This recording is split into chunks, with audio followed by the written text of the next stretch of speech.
교회에게 여름은 가장 분주한 계절입니다.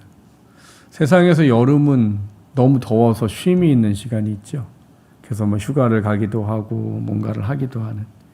근데 여름은 이 교회에게는 여름에 여러 가지 각 부서마다 또 사역이 있어가지고 굉장히 분주하고 준비하고 바쁜 시간이 여름이에요. 아까 광고에서도 보셨지만 다시 한번 좀 보면 저희 교회도 크게 이제 세 가지 일을 합니다. 이제 이번 주부터 해서 이제 목금토 해서 이제 학생부 수련회가 43명이 이제 아산 가서 수련회를 하고 오게 되고요. 또 7월 31일부터 또 8월 2일까지 유치부하고 주일학교, 성경학교가 교회 안에서 두 부서가 진행을 하게 되고요. 8월 2일부터 7일까지 저를 포함해서 15명, 학생부, 또 청년들, 장년들이 캄보디아를 가서 일주일 동안 단기 선교를 하고 오는 그 여름의 행사들의 계획이 지금 이제 준비되어져 있습니다. 이렇게 바쁜 여러 가지 일들을 준비하면서 오늘 여러분들이 아마 교회도 아까 들어오실 때 다음 세대 후원에 대한 다음 세대를 응원한다고 또 물질로 함께 섬겨주시는 또 일들을 함께 하셨을 것이고요. 또 이 물질의 헌신뿐만 아니라 이 다음 세대의 가장 바쁜 시간이라고 많은 지금 시간에 우리가 어떤 다음 세대에 대한 생각과 또 마음을 품어야 할까 이런 부분들이 오늘 좀 말씀을 통해서 함께 좀 나눠줬으면 하는 것입니다. 많은 선생님들이 애쓰고 준비하고 기도하고 성경학교, 수련회, 단기 선교 이런 일들을 또 하게 되는데 이 일을 하는 것이 그들에게만 주어진 사명인지 아니면 우리 온 교회에게 주어진 사명인지 이 이야기들을 좀 오늘 함께 말씀을 통해서 나누고 우리가 다음 세대를 맡겨주신 게 부모들에게만 다음 세대를 맡겨준 게 아니고 교사들에게만 다음 세대를 맡겨준 게 아니라 온 교회에게 다음 세대가 맡겨졌다라는 것이 무엇을 의미하는가. 그리고 그 다음 세대를 맡은 우리들이 어떤 지금 삶을 살아야 할 것인가 이런 이야기들 좀 함께 나눠주는 시간이 되기를 원합니다. 오늘 본문은 창세기 17장입니다. 오늘 본문에 보면 99살이 된 이 아브라함이라는 사람에게 하나님이 나타나셔서 언약이라는 것을 말씀을 하세요.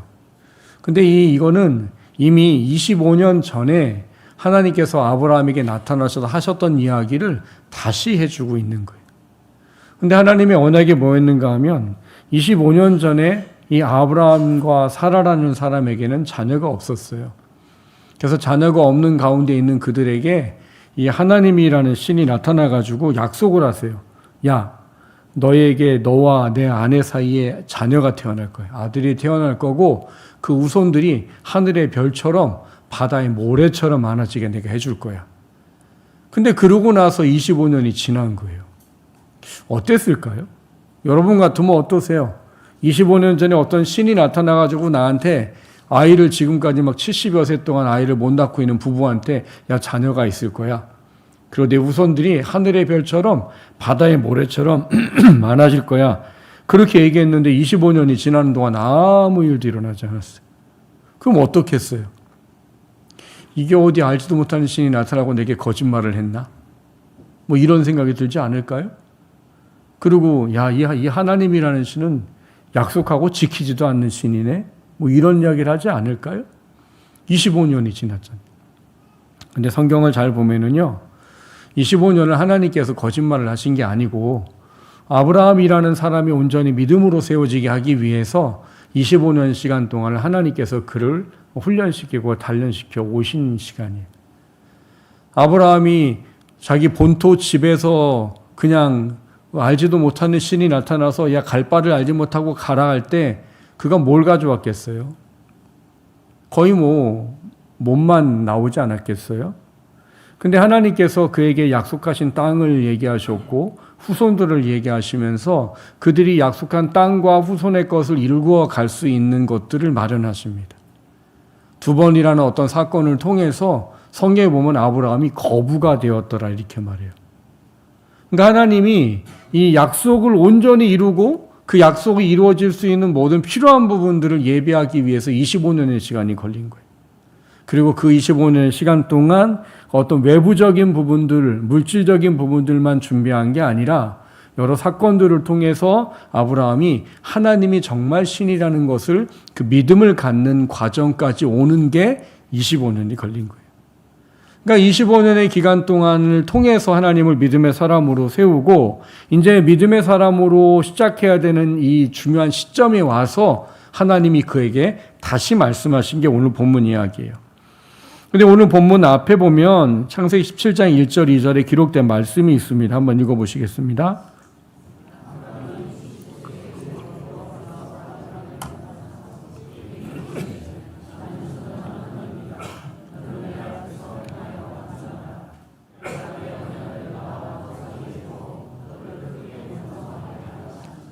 이 말씀이 25년 전에도 하셨던 말씀이에요.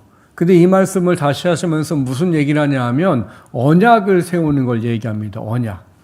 그래서 뭐라고 하냐면 내가 내 언약을 나와 너 사이에 두어서 너를 크게 번성하게 하리라라는 언약을 얘기하세요. 근데 이 언약에 대한 이야기가 이 1절과 2절에 있는 말씀만 보면 아브라함 한 사람과만 하신 언약 같아 보여요. 근데 오늘 본문 7절에 보면은 그러지 않다는 걸 알게 됩니다. 7절에 보면은 내가 내 언약을 나와 너 및 내 대대 후손 사이에 세워서 영원한 언약을 삼고 너와 내 후손의 하나님이 되리라 이렇게 말씀을 하세요. 그러니까 25년 전에 말씀하신 언약도 또 25년이 지나서 오늘 창세기 17장에서 말씀하신 언약도 아브라함과만 한 언약이 아니라는 거예요. 아브라함과 내 대대 후손을 언약 안에 삼고 언약 백성으로 삼고 내 후손에게 내가 하나님이 되어주겠다라고 말하는 거예요. 이게 우리에게는 굉장히 중요한 의미를 좀 이해해야 되는 부분이에요. 이게 어떤 의미인가 하면 하나님은 처음에 아담과 하와라는 사람을 이 세상에 창조하셨습니다. 에덴 동산을 만드시고 아담과 하와를 창조하셔요. 근데 그 사람 두 사람을 만들면서 하나님께서 모든 것의 권한을 그에게 위임을 하셨어요. 내가 만든 에덴 동산을 내가 원하는 것대로 잘 가꾸고 가르치고 이끌어와라 이렇게 위임을 하셨단 말이에요. 그래서 우리가 이거를 흔히 신학적 말로는 대위임령 이렇게 말해요. 큰 것을 맡겼다 이렇게 말해요. 근데 이 대위임령을 하시면서 이것을 이 아담과 하와에게만 한 게 아니었던 거예요. 왜냐하면은 아담과 하와를 창조하시면 그런 명령을 하세요. 생육하고 번성하고 이 땅에 충만해라 라고 말씀하세요. 그러니까 이게 무슨 얘기예요? 자녀들이 계속 생겨지고 그 자녀들이 이 땅에 가득해질 거다란 말인 거잖아요. 그러니까 그 말 속에는 뭐가 들어있는가 하면 이 두 사람에게 한 사명을 맡기는 거라면 하나님은 대대후손이 필요 없어요. 그냥 아담과 하와에게 능력 주시고 너네 둘이 해라 이러면 되는 거거든요.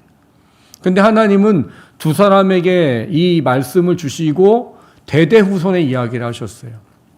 이것이 의미하는 바가 무엇인가 하면 하나님은 창조 때부터 하나님의 이 맡겨진 사명을 이 사람들을 대대후손으로 세워지는 믿음의 사람들을 통해서 하나님의 일을 이룰 계획을 처음부터 가지고 계셨다는 말인 거예요. 그리고 그것이 지금도 동일하게 이야기되고 있어요. 그래서 오늘 아브라함을 부를 때도 아브라함에게 너와 나 사이의 언약을 얘기하시고 나서 오늘 보면 7절에 보면 대대후손. 그러면서 이 대대후손을 세우는 것을 말하면서 오늘 중요한 하나의 어떤 표징을 주셔요. 11절 한번 읽어보실까요?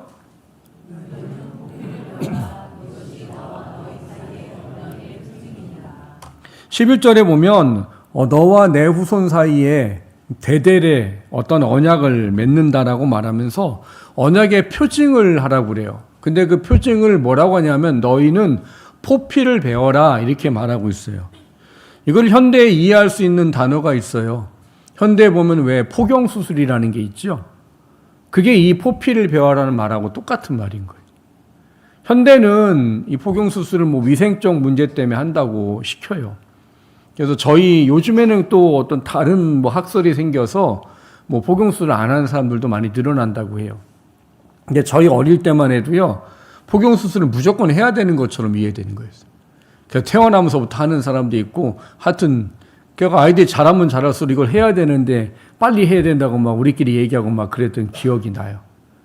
근데 현대로 말하면 포경수술이라는 건데, 이게 벌써 이미 3,000년, 4,000년 전에 이거를 하라고 하나님께서 이스라엘 백성에게 말하신 거예요. 근데 그 시대에는 이거를 하는 민족이 하는 사람이 없어요. 뭐 지금처럼 뭐 위생을 생각해서 한다? 뭐 그것도 말이 안 되는 거예요. 왜냐면 지금처럼 뭐 약이나 있고 뭐 지혈제나 있고 뭐 무슨 항생제나 있고 이러면은 뭐 이게 큰 문제가 안 돼요. 근데 벌써 한 3,000년, 4,000년 전에 이거를 하는 게 그게 가능할까요? 그리고 여러분, 이 할례를 하는 데는요, 칼이나 가위를 못 쓰게 되어 있습니다. 차도를 깨서 그 날카로운 면으로 그냥 자르게 되어 있어요. 이게 그냥 잘리겠어요? 쉽게 말하면 질겅질겅 잘라야 되는 거예요. 얼마나 이게 힘들고. 그리고 그거가 하고 무슨 약이 제대로 있냐고. 그러니까 이걸 하는 사람은 아무도 없어요. 그런 문화도 없다고요. 인류 역사상. 근데 하나님이라는 분이 아브라함에게 언약을 주면서 이 언약의 징표를 이거 해! 라고 말한 거예요. 그러면서 뭘 얘기해요? 이거를 하면 너가 내 후손이 내 언약 백성이라는 증표가 될 거고, 너가 이걸 하지 않으면 너는 내 언약을 파기하는 거야 라는 이야기를 하시는 거예요. 그러니까 이 언약을 하나님께서 주시고 이 언약의 문제를 가지고 하나님의 백성이라는 것을 증표로 삼으신 것에 대한 부분들 때문에 이 개혁교회라고 하는 교회들은 지금 유아세례라는 것을 근원으로 이 할례를 삼아요. 뭐 교단마다 유아세례를 어떤 주는 데가 있다 안 주는 데도 있어요. 근데 저희는 이제 장로교단은 개혁주의를 따르는 교단이기 때문에 유아세례를 줍니다. 유아세례를 주는 근거를 이 할례로 삼아요. 여러분, 이게 굉장히 중요한 의미예요. 여러분, 할례를 받는 아이들이 할례를 어떻게 하라고 그래요? 시기를? 난지 8일 만에. 난지 8일 만에 한다라는 거는 그 아이가 선택권이 있다, 없다, 뭐죠? 없다예요. 난지 8일은 아이가 나는 그거 아프니까 난 아빠 안 할 거예요. 이럴 수 있어요? 없어요. 그냥 아빠가 하면 그냥 죄송하지만 당해야 되는 거예요. 뭔지도 모르고 그냥 당해야 되는 거예요. 근데 하나님이 왜 이렇게 하라 하느냐예요. 여기에는 굉장히 중요한 하나님의 선택에 대한 문제가 있습니다. 하나님은 에베소 1장 4절에 보면은 창세전에 구원할 사람을 미리 정했다고 말하고 계세요. 근데 이게 똑같은 의미예요, 할례가. 무슨 얘기냐면 하나님이 이 세상 가운데 수많은 사람을 태어나게 하시잖아요. 그리고 그때 당시에는 많은 민족들이 있잖아요. 그 가운데 하나님이 이스라엘 민족에게 태어나는 것을 허락하시는 사람들이 있단 말이에요. 그럼 그 사람들은 태어나서 부모 때문에 그냥 8일 만에 할례를 받아야 되는 거예요. 아까 얘기했죠. 11절에 할례를 받으면 그게 뭐가 된다고요? 언약의 징표가 된다예요. 자기 의사와 상관없어요. 하나님이 그냥 이스라엘이라는 나라에 그 사람을 태어나게 하신 거예요. 근데 그 나라에 태어나는 아이들은 무조건 할례를 받고 언약의 징표를 받아야 되는 거예요. 이게 뭐와 똑같아요? 하나님이 이스라엘 민족에 태어나게 하는 사람은 하나님이 구원할 언약 백성으로 정하셨다는 얘기인 거예요. 그 가정에 태어나는 것만으로. 그게 믿는 사람도 똑같아요. 여러분, 예수를 믿는 가정에 태어나는 사람들의 아이들은요, 거의 대부분 다 예수님 믿는 사람이 됩니다. 왜냐하면 제가 다 조사를 해본 적이 없기 때문에 그 100%라고 말할 수는 없어요. 근데 거의 떠나는 일이 없어요. 그 믿음의 집안에 태어나도록 하는 건 이 세상의 사람은 다 하나님이 태어나게 하시는 거란 말이에요. 그러면 하나님이 특별하게 그 사람은 그냥 믿음의 가정에 태어나서 계속 믿음과 복음을 듣게 하고 믿음을 갖게 만드는 일이 생기는 거예요. 그래서 하나님이 이 문제에 대해서 중요하게 이해해야 될 것 하나를 가리키는 게 있어요. 신명기 6장 5절 7절을 읽어보시겠습니다.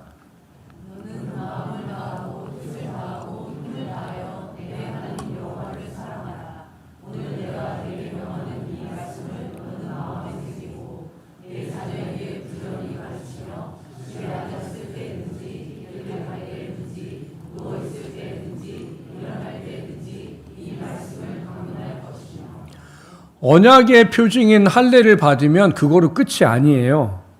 하나님이 언약의 징표를 한 할례를 받은 그 아이를 부모들이 그 아이에게 언약이 무엇인지를 가르치도록 하는 사명을 맡기십니다.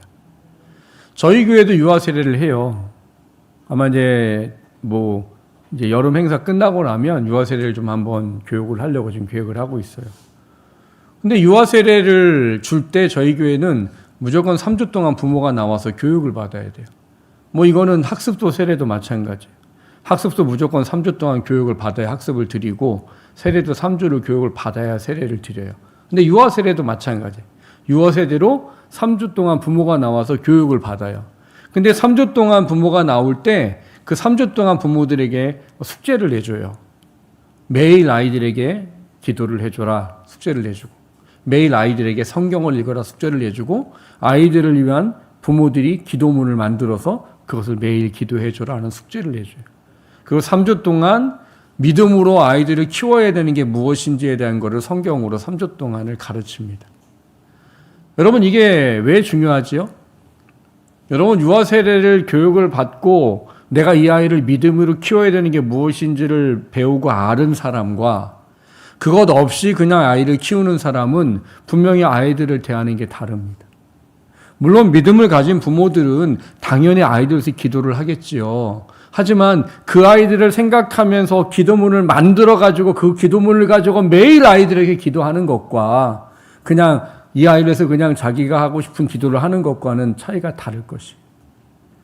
그리고 이 교육과 훈련을 받은 사람은 이게 3주 동안 계속 하는 것이 습관이 조금 들어갈 수 있는 시기예요. 근데 이 교육을 안 받으면 내가 아이들을 왜 말씀으로 키워야 되고 왜 기도로 키워야 되고 내가 그 아이를 하나님의 사람으로 키워야 될지 이 부분에 대한 이해가 없단 말인 거예요. 그래서 그 아이가 믿음과 하나님의 신앙 안에 자라가는 것에 차이가 생길 수밖에 없어요. 그래서 아이가 태어나고 유아세례 받지 않은 부모님들은 여름 행사 끝나면 꼭 신청하셔서 해야지 꼭 유아세례 교육을 받으시고 아이들 유아세례를 줄 수 있도록 하시면 좋아요. 그게 여러분에게 뭐가 되는, 내가 이제 믿음의 아이로 이 아이를 믿음으로 키우겠다는 시작점이 되기 때문인 겁니다. 방금 읽었던 신명기 6장 5절 7절에 그 얘기를 하고 있는 거예요.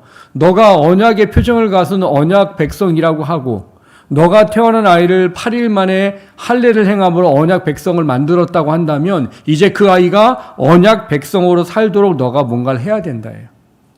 근데 뭘 하라고 하냐면 5절에 보면은 먼저 너가 하나님을 사랑하는 것을 해라. 그리고 먼저 내 마음에 내 말씀을 새겨라. 이렇게 말해요. 왜요? 우리가 없는 거를 사람들에게 할 수는 없어요. 내가 가지고 있는 게 없는데 어떻게 사람들에게 가르쳐요? 내가 뭔가 가지고 있어야 누구한테 가르칠 거 아니에요.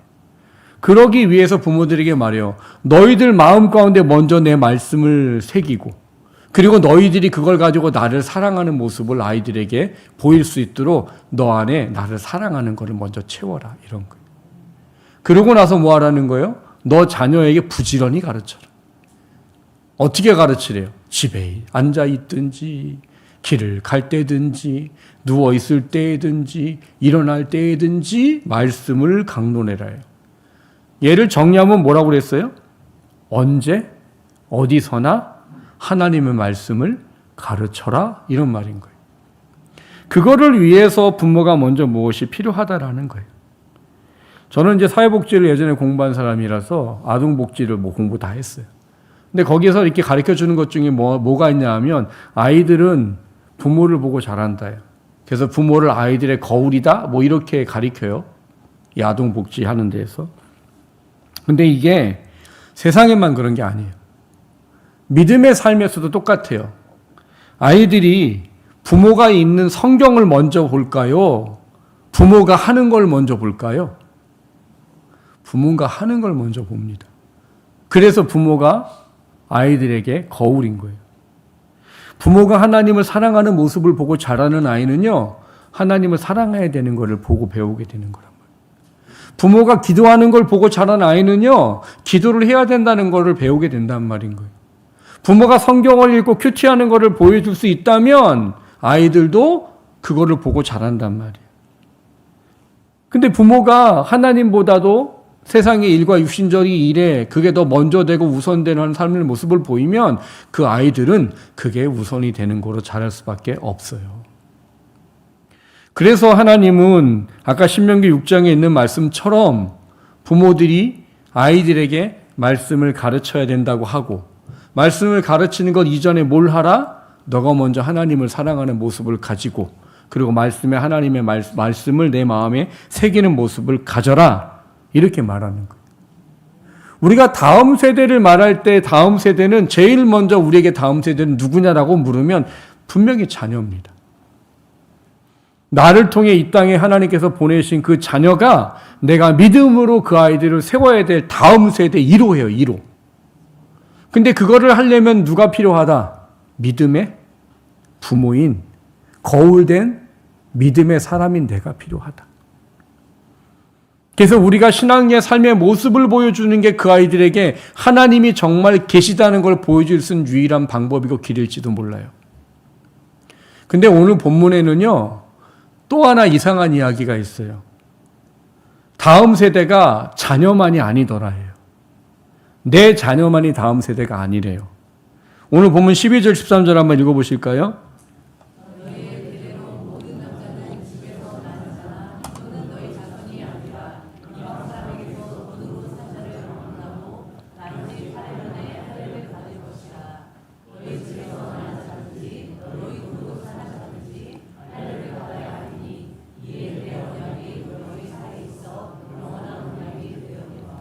아브라함과 후손에게 할례를 행하시는 하나님께서 누군가에게 또 할례를 행할 것을 말씀을 하셨어요. 누구한테 할례를 행하래요? 이방 사람에게서 돈으로 산 자. 이게 누군데요? 종이겠죠? 더 나쁘게 말하면 노예겠죠? 근데 이 종으로 돈을 주고 산 사람에게도 뭘 해라? 할례를 행해라. 그리고 종 가운데 아이들이 태어나도 그 아이에게 8일 만에 할례를 행하라요. 아까 얘기했죠. 11절에 할례를 받으면 그 징표가 뭐가 된다고요? 언약의 징표가 돼요. 수많은 민족 가운데 이스라엘이라는 민족에 태어나면 그냥 무조건 할례를 받으면 언약 백성이 되는 거예요. 그 징표가 있기 때문에. 근데 여기에는 보면 이상한 얘기를 하고 있는 거예요. 이런 언약 백성 되는 되게 놀랍고 중요한 특권의 은혜를 이스라엘 사람들에게만 국한시키지 아니하고 이방인 가운데 사람들 중에 물론 좋지 않은 거죠. 돈으로 팔려온 거니까. 인간적으로 보면 돈으로 팔려온 거예요.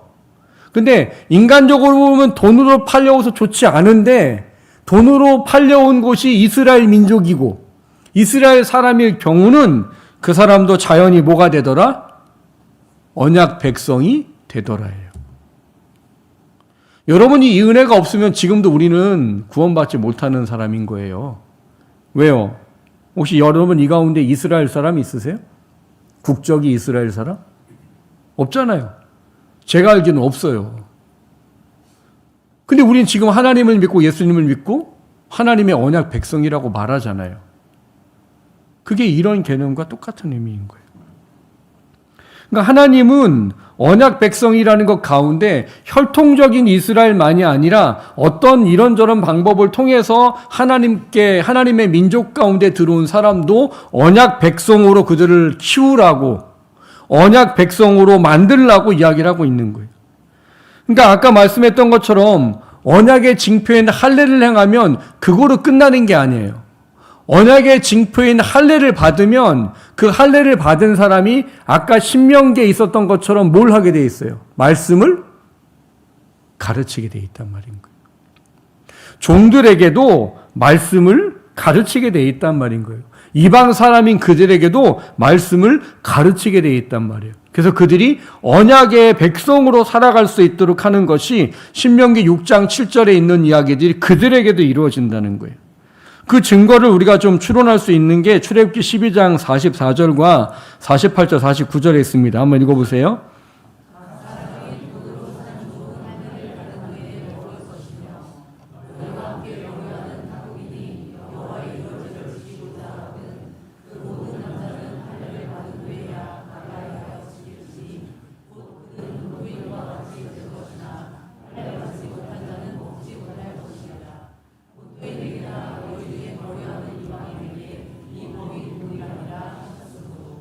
(49절에) 뭐라고 말해? 이 법이 동일하니라.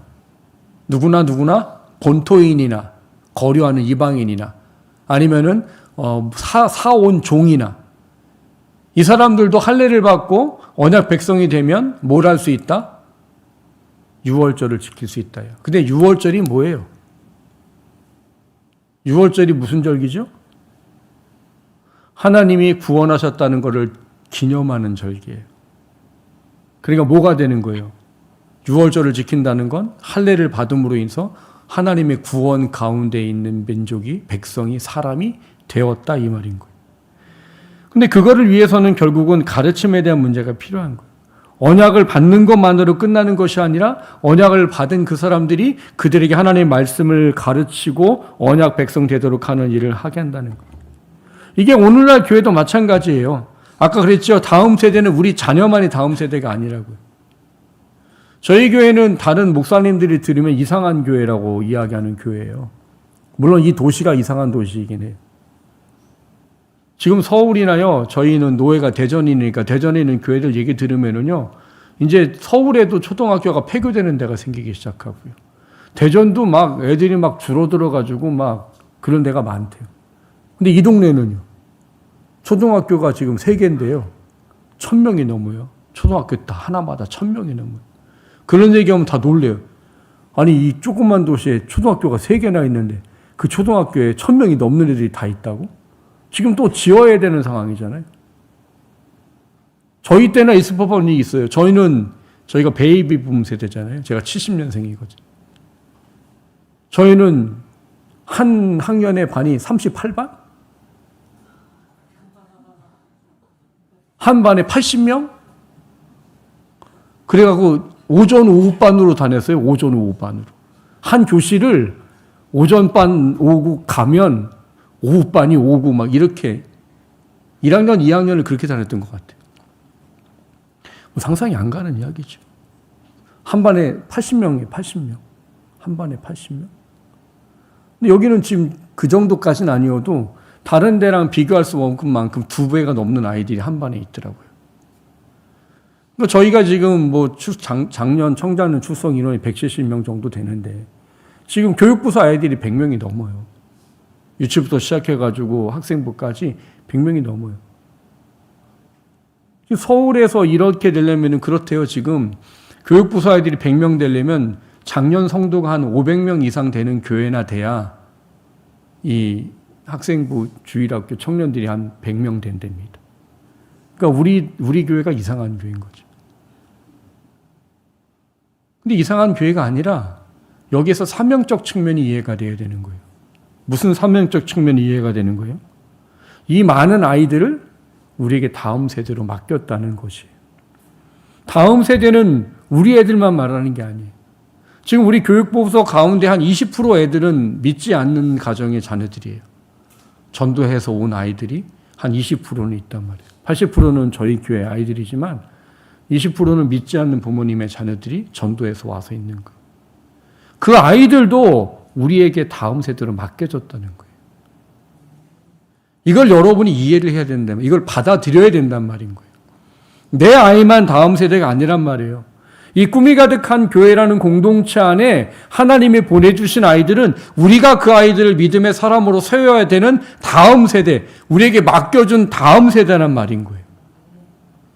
이 다음 세대에는 아이를 위해서 우리가 이 여름의 시간에 헌신과 수고와 여러 가지 애씀의 부분이 필요한 거란 말이에요. 여러분, 여름 성경학교, 학생부 수련회, 이게 일선 교사들에게 맡겨진 거라고 생각하면 그 교회는 다음 세대를 세우는 교회가 아닌 거예요. 물론 그들이 앞서서 일합니다. 아이들을 가르치고 앞서서 해요. 하지만 그들에게만 맡겨버리고 그들이 알아서 하겠지 하면 우리는 다음 세대를 맡겨준 사명을 우리가 뭐 하는 거예요? 외면하고 있는 교회인 거예요. 그럼 내가 어떻게 다음 세대 교사로 헌신할 수 있으면 교사로 헌신하면 좋겠어요. 근데 그런 것만이 아니라 우리가 해야 되는 다음 세대의 여러 가지 섬김에 대한 일은 여러 가지 많아요. 여러분, 여름에 교사들은 심지어 어떤 분은 휴가를 여기다가 넣는 분이 되신 거예요. 애들 수련회를 가야 되기 때문에 자기 여름 휴가를 애들 수련회 가는데 쓰는 분이 계시다고요. 그 서울에서 이번에 제2포유 청년들이 매년 오지요. 저희가 아이들에 비해서 교사가 많지 않기 때문에 이 청년들이 20명 넘는 청년들이 매년 오고 있단 말이에요. 이번에도 지금 지난주까지 집계가 23명이래요. 23명의 청년들이 자원해가지고 오는 거예요. 근데 그 친구들 자원해서 오면 다 직장인들이에요. 뭐 하고 오는 건데요? 휴가 내고 오는 거예요, 그 사람들도. 자기 여름 휴가를 자기 교회도 아닌 이 시골에 있는 교회에 와가지고 3박 4일 동안 아이들을 섬기려고 오는 거라고. 근데 그 사람들에게만 모든 것을 맡기는 게 아니란 말이에요. 우리 꿈이 가득한 교회가 그 다음 세대 아이들을 세우기 위해서 필요한 것이 뭐가 있냐라고 묻는다면 여러 가지 많은 물씬 양면으로 도와야 될 게 있는 거예요. 올해는 교사들이 아이들과 좀 함께하고 싶다고 요청한 게 있었어요. 우리 좀 어른들이, 이 교회 장년들이 아이들 좀 점심을 좀 만들어줬으면 좋겠다. 왜냐면 자기네들이 밥 만들고 간식 만들고 이런 걸 하다 보니까 우리 아이들이 뭘 하고 있는지를 보고 싶은데 못 보는 거예요. 그 아이들과 기도하고 싶은데 기도할 수 없는 거예요. 그래서 작년에 강평에 하면서 저한테 요청한 게, 목사님 이거는 좀 교회에서 해주면 좋겠다고. 자기들이 아이들과 함께 좀 기도하고 좀 같이 좀 이렇게 부딪히고 했으면 좋겠다. 그래서 권사님들에게 부탁드렸어요. 권사님들이 또 성도님들과 이 무더운 여름에 불구덩이 들어가서 음식을 해야 되겠죠. 그 헌신이 다음 세대를 세우는 헌신인 거예요. 시간이 되시는 분들은 권사님들 좀 많이 도와주십시오. 우리 권사님 4분밖에 안 계셔요. 4분이 한 60명 먹는 음식을 만드는 게 쉽지가 않아요. 시간이 되시는 분들은 좀 말씀을 하셔가지고 돕는데 손길을 주세요. 그게 그러면 다음 세대를 세우는 거예요.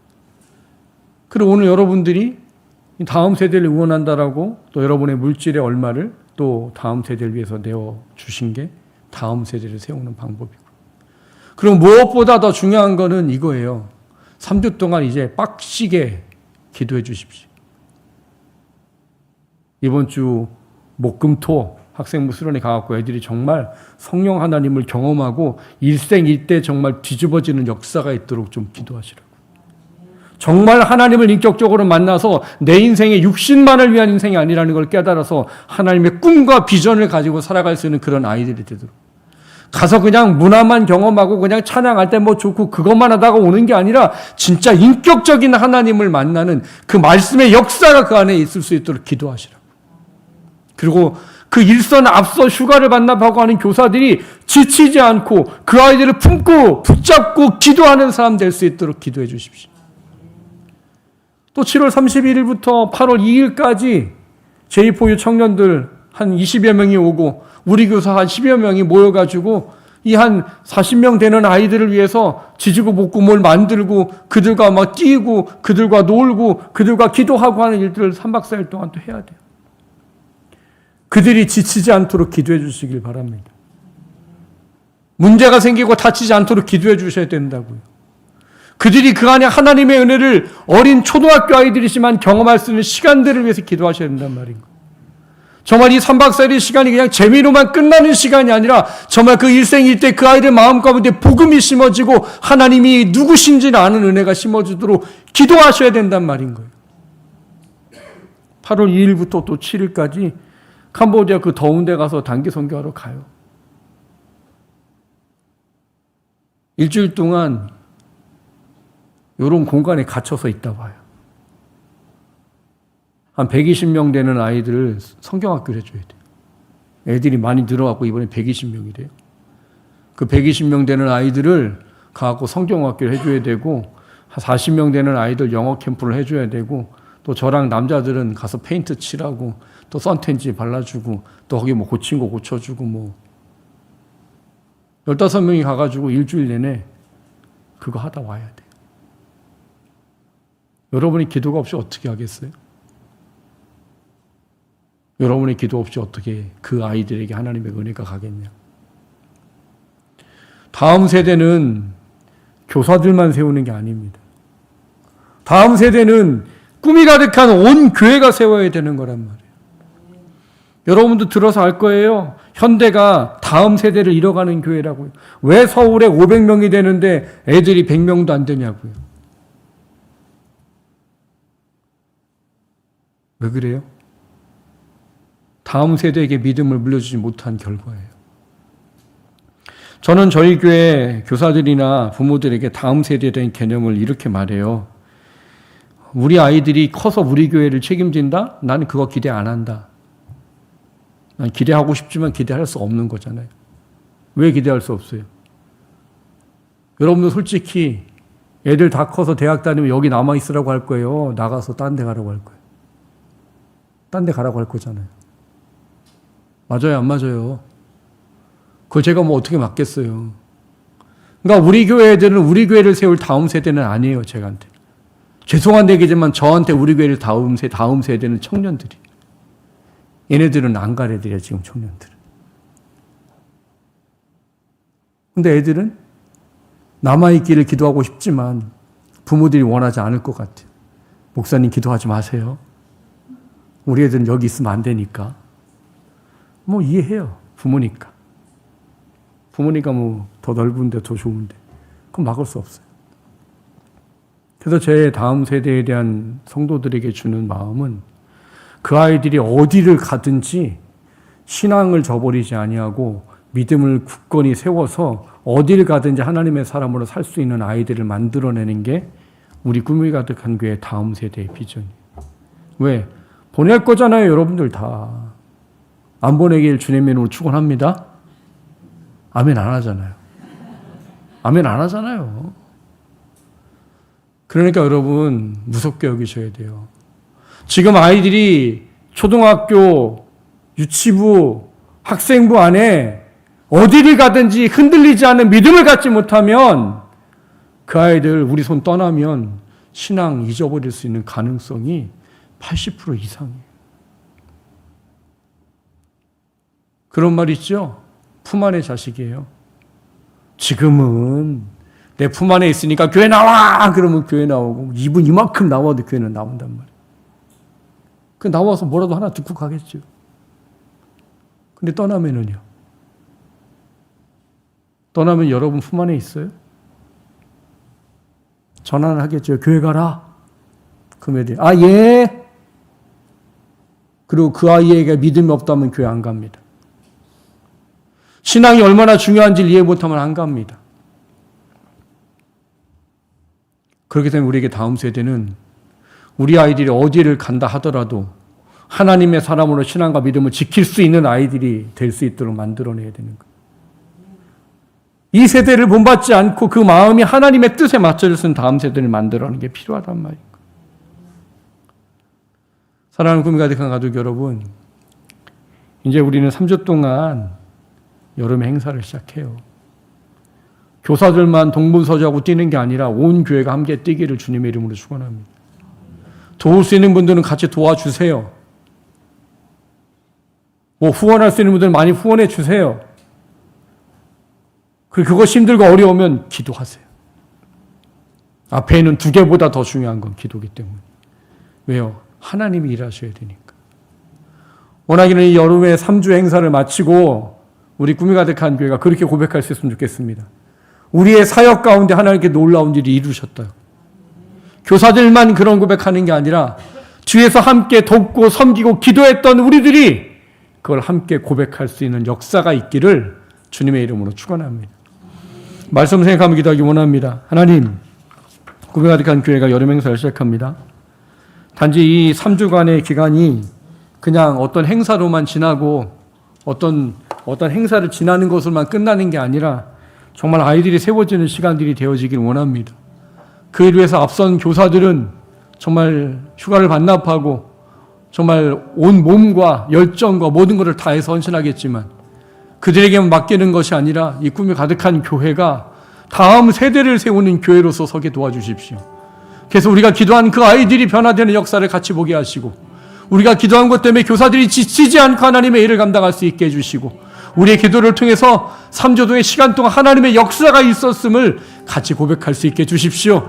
내가 함께 뛰고 함께 기도할 수 있게 해주십시오. 같이 기도하기 원합니다.